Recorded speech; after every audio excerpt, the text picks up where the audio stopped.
Hello students, നമ്മളിന്ന് discuss ചെയ്യാൻ പോകുന്നത് പ്രോബ്ലം നമ്പർ 9 ആണ്. പ്രോബ്ലം നമ്പർ 9 നമ്മൾ ചെയ്യാൻ ഉദ്ദേശിക്കുന്നത് എക്സംഷൻസിൻ്റെ ക്യാപിറ്റൽ ഗെയിൻ എക്സംഷൻസ് അല്ലെങ്കിൽ എക്സംപ്റ്റഡ് ക്യാപിറ്റൽ ഗെയിൻസിൽ 54Fൻ്റെ ഒരു പ്രസൻറ്റേഷനാണ് നമുക്ക് ഈ ചോദ്യത്തിലൂടെ നമ്മൾ പറയാൻ ഉദ്ദേശിക്കുന്നത്. 54F എന്ന് പറയുമ്പോൾ നമുക്കറിയാം റെസിഡൻഷ്യൽ പ്രോപ്പർട്ടി, അതായത് പർച്ചേസ് റെസിഡൻഷ്യൽ പ്രോപ്പർട്ടി, വിൽക്കുന്നത് റെസിഡൻഷ്യൽ പ്രോപ്പർട്ടി ആവരുത്. അപ്പോൾ റെസിഡൻഷ്യൽ പ്രോപ്പർട്ടി ഒഴികെയുള്ള ക്യാപിറ്റൽ അസറ്റ്സ് വിൽക്കുമ്പോഴുണ്ടാകുന്ന കൺസിഡറേഷൻ, നെറ്റ് കൺസിഡറേഷൻ നമ്മൾ ഇൻവെസ്റ്റ് ചെയ്യുകയാണെങ്കിൽ ഏതിൽ ഇൻവെസ്റ്റ് ചെയ്യണം? റെസിഡൻഷ്യൽ പ്രോപ്പർട്ടിയിൽ ഇൻവെസ്റ്റ് ചെയ്യണം. അപ്പോൾ അങ്ങനെ റെസിഡൻഷ്യൽ പ്രോപ്പർട്ടി ഒഴികെയുള്ള അസറ്റ്സ് വിൽക്കുക, എന്നിട്ട് റെസിഡൻഷ്യൽ പ്രോപ്പർട്ടി വാങ്ങിക്കുക.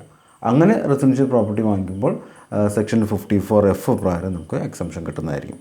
അത് capital gain arising from the transfer of long time capital asset invested in residential property. Okay, exemption from long time capital gains on the investment of the consideration in a residential house.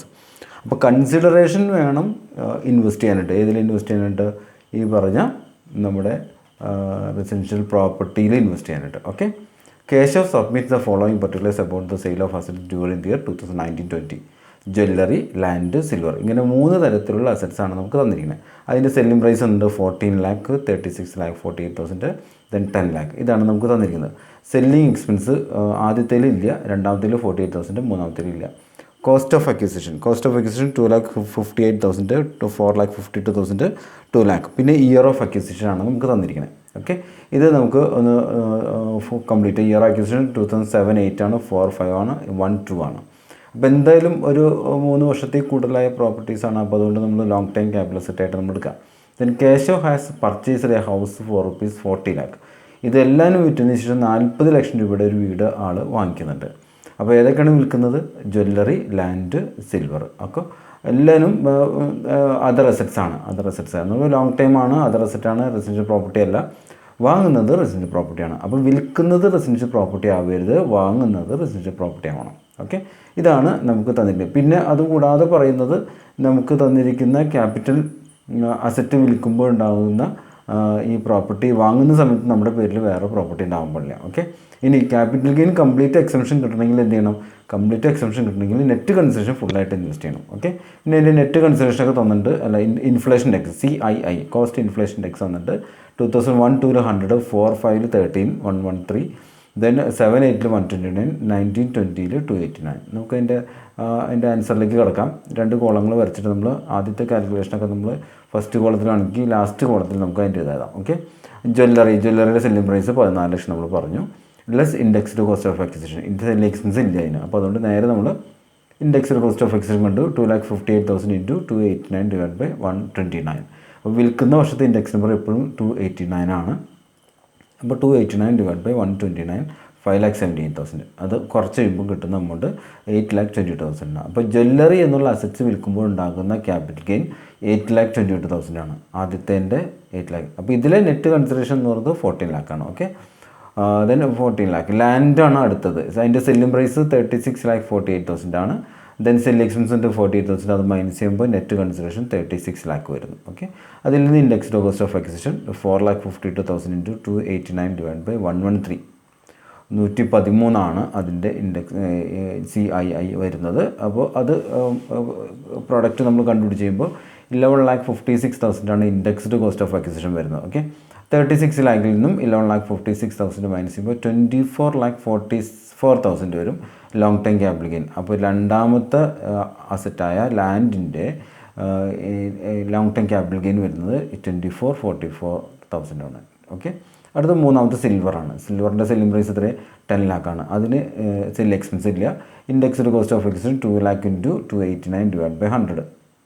അതിൻ്റെ index number indexed cost 5,78,000 ആണ്. അപ്പോൾ total 10 lakh minus 5,78,000 minus ചെയ്യുമ്പോൾ 4,22,000. അങ്ങനെ 3 capital ഗെയിനുകൾ 8,22,000 first bill, അതായത് ജ്വല്ലറിയുടെ 8,22,000, second bill 24,44,000, third 4,22,000. അങ്ങനെ 3 കൂടി add ചെയ്യുമ്പോൾ 36,88,000, 36,88,000 രൂപയാണ് നമ്മുടെ ലോങ് ടൈം ക്യാപിറ്റൽ ഗെയിൻ വരുന്നത്. ഓക്കെ, ഈ 36,88,000 രൂപ ക്യാപിറ്റൽ ഗെയിൻ എക്സംഷൻ കിട്ടണമെങ്കിൽ 40 ലക്ഷം രൂപയുടെ വീട് അവിടെ വാങ്ങിച്ചെന്ന് പറയുന്നുണ്ട് കേട്ടോ. 40 ലക്ഷം രൂപ വീട് വാങ്ങിച്ചിട്ടുണ്ട്, 36,88,000 നമ്മുടെ ക്യാപിറ്റൽ ഗെയിൻ. അപ്പോൾ നോർമൽ കേസിൽ ക്യാപിറ്റൽ ഗെയിനേക്കാൾ കൂടുതൽ ഇൻവെസ്റ്റ് ചെയ്തിട്ടുണ്ട് അല്ലേ. 36,88,000 ആണ് ഇവിടുത്തെ ലോങ് ടൈം ക്യാപിറ്റൽ ഗെയിൻ വന്നിരിക്കുന്നത്. ഓക്കെ, ഇവിടെ പുതിയ വീട് വാങ്ങിച്ചിരിക്കുന്നത് എത്ര രൂപയ്ക്കാണ്? ഇവിടെ നോക്കുമ്പോൾ 40 ലക്ഷം രൂപയ്ക്കാണ് വാങ്ങിച്ചിരിക്കുന്നത്. അപ്പോൾ ക്യാപിറ്റൽ ഗെയിനേക്കാൾ കൂടുതൽ നമുക്കിവിടെ വാങ്ങിയ അസറ്റിൻ്റെ വില ഉണ്ട് എന്നുള്ളതാണ്. പക്ഷേ 54F പ്രകാരം നമുക്ക് ഈ ക്യാപിറ്റൽ ഗെയിൻ കംപ്ലീറ്റ് എക്സംഷൻ കിട്ടണമെങ്കിൽ നമുക്ക് കിട്ടിയ ക്യാപിറ്റൽ ഗെയിൻ എത്രയും 36,88,000. ഇത് കംപ്ലീറ്റ് എക്സംഷൻ കിട്ടണമെങ്കിൽ നമ്മുടെ നെറ്റ് കൺസിഡറേഷൻ ഫുള്ളായിട്ട് ഇൻവെസ്റ്റ് ചെയ്യണം. അപ്പോൾ നെറ്റ് കൺസിഡറേഷൻ എന്ന് പറഞ്ഞാൽ ഇതിൽ എത്രയാണ്? 10 ലക്ഷം. ഇതിലെ നെറ്റ് കൺസിഡറേഷൻ എത്രയും 36 ലക്ഷം. അപ്പോൾ 46 ലക്ഷം. ഇതിലെ നെറ്റ് കൺസിഡറേഷൻ എത്ര? 14 ലക്ഷമാണ്. അപ്പോൾ എല്ലാം കൂടി ആഡ് ചെയ്യുമ്പോൾ എത്ര വരും? എല്ലാം കൂടി ആഡ് ചെയ്യുമ്പോൾ 60 ലക്ഷം വരും. 14 ലക്ഷം, 36 ലക്ഷം, ദെൻ 10 ലക്ഷം. അങ്ങനെ മൂന്നും കൂടി ആഡ് ചെയ്യുമ്പോൾ 60 ലക്ഷം വരും, 60 ലാക്ക്. അപ്പോൾ 60 ലാക്ക് കംപ്ലീറ്റ് ഇൻവെസ്റ്റ് ചെയ്താലേ എത്ര കിട്ടുള്ളൂ? 36,88,000 രൂപ net long time capital gain നമുക്ക് 54F പ്രകാരം നമുക്ക് എക്സംഷനായിട്ട് കിട്ടുള്ളൂ. ഓക്കെ, അപ്പോൾ അങ്ങനെ മുഴുവനായിട്ട് ഇൻവെസ്റ്റ് ചെയ്യും. ഇവിടെ ഇപ്പോൾ 40 ലക്ഷമല്ലേ ഇൻവെസ്റ്റ് ചെയ്തുള്ളൂ. അപ്പോൾ നമ്മൾ നോക്കുകയാണെങ്കിൽ അതിൻ്റെ 54F നെറ്റ് കൺസിഡറേഷൻ 14 ലക്ഷം പ്ലസ് 36 ലക്ഷം പ്ലസ് 10 ലക്ഷം, ഇത് മൂന്നും കൂടി കൂട്ടുമ്പോൾ 60 ലക്ഷം വരുന്നു. അപ്പോൾ 60 ലക്ഷം രൂപ നമ്മൾ ഇൻവെസ്റ്റ് ചെയ്തില്ല. നമ്മൾ ഇൻവെസ്റ്റ് ചെയ്തത് കോസ്റ്റ് ഓഫ് ന്യൂ ഹൗസ് 40 ലക്ഷം. അപ്പോൾ പ്രൊപ്പോർഷനേറ്റ് എമൗണ്ടേ നമുക്ക് എക്സംഷൻ 54F പ്രകാരം കിട്ടുള്ളൂ. അപ്പോൾ 36,88,000 അതായത് capital gain into amount invested divide by net consideration. അതാണ് അതിൻ്റെ ഫോർമുല വരുന്നത് കേട്ടോ. Cost of new house 40 lakh, net consideration 60 lakh. അപ്പോൾ 40 ലക്ഷം രൂപ ഇൻവെസ്റ്റ് ചെയ്തിട്ട് കാര്യമില്ല, 60 ലക്ഷം രൂപ ഇൻവെസ്റ്റ് ചെയ്യണം. അപ്പോഴാണ് നമുക്ക് 36,88,000 രൂപ നമുക്ക് ക്യാപിറ്റൽ ഗെയിൻ കംപ്ലീറ്റ് എക്സംഷൻ കിട്ടുള്ളൂ. അപ്പോൾ നെറ്റ് കൺസിഡറേഷൻ ഫുള്ളായിട്ട് ഇൻവെസ്റ്റ് ചെയ്തില്ലെങ്കിൽ ഇതുപോലെ പ്രൊപ്പോർഷനേറ്റ് ആയിട്ടുള്ള എമൗണ്ടേ നമുക്ക് എക്സംഷനായിട്ട് കിട്ടുള്ളൂ. അപ്പോൾ അതെങ്ങനെ കണ്ടുപിടിക്കും? Capital gain into long time capital gain into amount invested divide by net consideration. അങ്ങനെ 36,88,000 ഇൻറ്റു 40 ലക്ഷം ബൈ 60 ലക്ഷം. പൂജ്യങ്ങളൊക്കെ കട്ട് ചെയ്തിട്ട് ചെയ്യാൻ നോക്കിയാൽ അല്ലെങ്കിൽ കാൽക്കുലേറ്ററിലായിട്ട് സംഖ്യ കൊള്ളില്ല. ഓക്കെ, അപ്പോൾ ആദ്യം ഈ പൂജ്യങ്ങളൊക്കെ കട്ട് ചെയ്യുക, എന്നിട്ട് ഡിവൈഡ് ചെയ്യാൻ നോക്കിയാൽ മതി. അല്ലെങ്കിൽ ആദ്യം ഡിവൈഡ് ചെയ്തിട്ട് 40 ലക്ഷം കൊണ്ട് മൾട്ടിപ്ലൈ ചെയ്താൽ മതി, എന്തായാലും കുഴപ്പമില്ല. ബെറ്റർ പൂജ്യങ്ങളൊക്കെ കട്ട് ചെയ്തിട്ട് എളുപ്പം കാൽക്കുലേറ്റ് ചെയ്യണം. അപ്പോൾ നമുക്കിത് ചെയ്യുമ്പോൾ 24,58,667 രൂപയാണ് നമുക്ക് എക്സംഷൻ്റെ എമൗണ്ട് കിട്ടുക. അത് നേരത്തെ പറഞ്ഞ എമൗണ്ടിൽ നിന്നും 36,88,000 കുറയ്ക്കാം.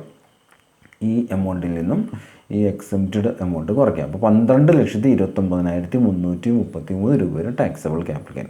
ഇതാണ് ക്വസ്റ്റ്യൻ നമ്പർ 9ൻ്റെ ആൻസർ കേട്ടോ. ഓക്കെ, അപ്പോൾ ഇത് ഒരു പ്രത്യേകം ശ്രദ്ധിക്കുക. 3 അസറ്റ് ഉണ്ട്: ജ്വല്ലറി, ലാൻഡ്, സിൽവർ.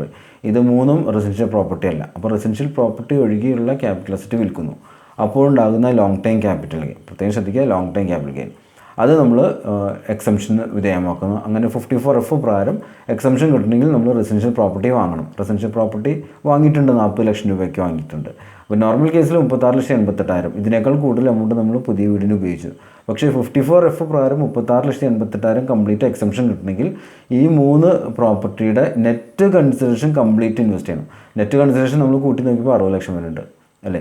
ഇൻവെസ്റ്റ്മെൻറ്റ് 40 ലക്ഷം ഉള്ളൂ. അപ്പോൾ അതുകൊണ്ട് പ്രൊപ്പോർഷനേറ്റ് എമൗണ്ടേ നമുക്ക് എക്സംഷൻ കിട്ടുള്ളൂ. അതാണ് ഇതിൽ പ്രത്യേകം ശ്രദ്ധിക്കേണ്ട ഒരു കാര്യം. അതാണ് ഇപ്പോൾ ഈ പ്രോബ്ലത്തിലൂടെ നമുക്ക് എക്സ്പ്ലെയിൻ ചെയ്യാനായിട്ട് നമുക്ക് പിന്നെ ഉദ്ദേശിച്ചതാണ്. പ്രോബ്ലം നമ്പർ 9ൻ്റെ ആൻസറാണ് കേട്ടോ. ഓക്കെ, ശ്രദ്ധിച്ച് ചെയ്തോളൂ. Okay, thank you.